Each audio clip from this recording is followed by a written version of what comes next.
Joining us now is a prominent church leader with deep knowledge about the ongoing humanitarian crisis in Cuba. Cardinal Seán O'Malley, the Archbishop Emeritus of the Archdiocese of Boston, has served as a key Vatican diplomat on Cuban relations. He's credited with facilitating negotiations for the historic 2014 normalization of U.S.-Cuban relations, and he helped to broker a deal last year leading to the release of more than 500 prisoners in Cuba in honor of the 2025 Jubilee year declared by Pope Francis. Your Eminence, thank you for joining us.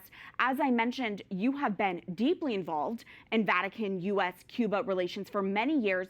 From what you've heard, how are the Cuban people doing right now? What impact are these power outages having on their daily lives?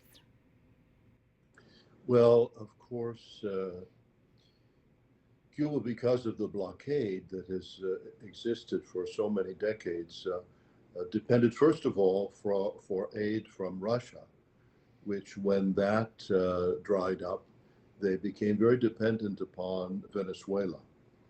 And of course, with the fall of the Maduro regime, once again, that source of aid has disappeared. And so the situation has grown very dire.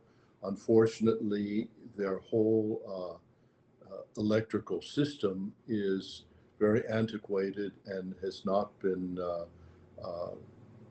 kept up to date. And so even before the lack of fuel, they've had a number of very serious outages. But right now, the typical Cuban may get an hour or two of electricity a day. Wow. And some people are in the dark for days at a time. And it's not just, you don't have any air conditioning. It means that you have no refrigeration to keep your food or milk for children. It means in many places that you don't have wells that can be pumped so people can have water. If you're living in a high rise, as some elderly people are, on the 30th floor, and there's no elevator, and so you have to walk down all of those steps and then hope that you might be able to find food someplace. Wow. Hundreds of thousands of people have left the island in the last 2 years. The situation is very, very dire. I was speaking to a Jesuit father, Father Massa, who has just come back from Cuba, and he talked about how terrible the situation was and how different Cuba seems. You don't see children, you see a lot of old people. Many of the young people have left, and schools are closed, factories are closed, hospitals are not functioning. It's so People dire. are dying because of food, lack of medicine, and lack of energy. Wow. And tell us, Your Eminence, given just everything you're describing, what is the Catholic Church doing to provide aid and assistance in Cuba right now, including the work of the Order of Malta, for example? Yes. Well, for the last several years, the government in Cuba has allowed the Church to carry on works of mercy through the Caritas that is in all of the dioceses, that is very much geared towards bringing food to the elderly and children. And so now with this crisis going on, CRS and other groups are helping to get more resources for Caritas. Here in Boston, we have the Amigos de of Caritas Cubana, and they every year have been raising money to support these kitchens that are held particularly for the elderly people. For some, it's their only source of food.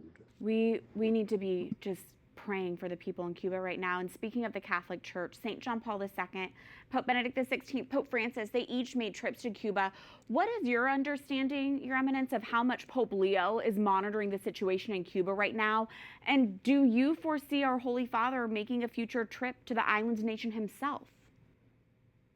Well, I've had conversations with the Holy Father. In fact, just the other day, I received a message from him, and he expressed his concern about Cuba. I told him that next Wednesday at the Bishops' Conference, we'll be meeting with several organizations that are trying to get relief into Cuba: medicine, fuel, and food.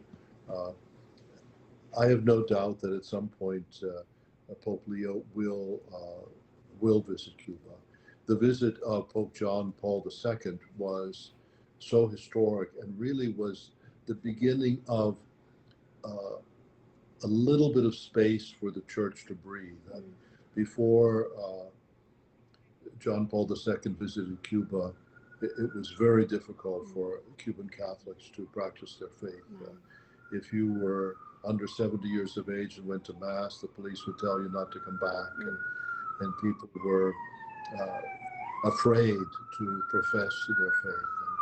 But with the visit of John Paul II, a lot of that changed, and the church was able to minister once again. There's still many, many restraints, but the papal visits have all been very important in getting more freedom and reinvigorating probably the Cuban people.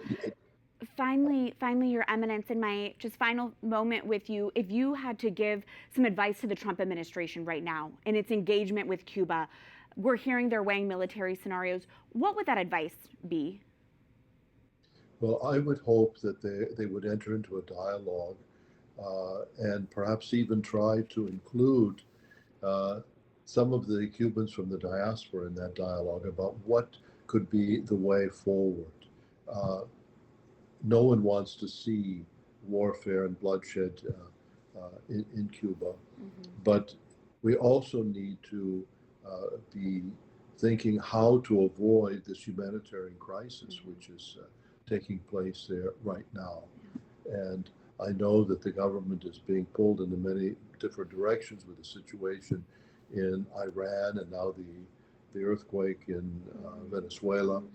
But Cuba is on our doorstep, and it's like Lazarus at the doorstep of a rich man who is perishing. And we must look for ways to bring some relief to the situation, and hopefully to be able to enter into a diplomatic relationship that would involve Cuba and bring about greater democracy and greater freedom for the Cuban people. We'll be praying for that. Thank you for drawing attention to the humanitarian crisis. Cardinal Seán O'Malley, thank you for joining us.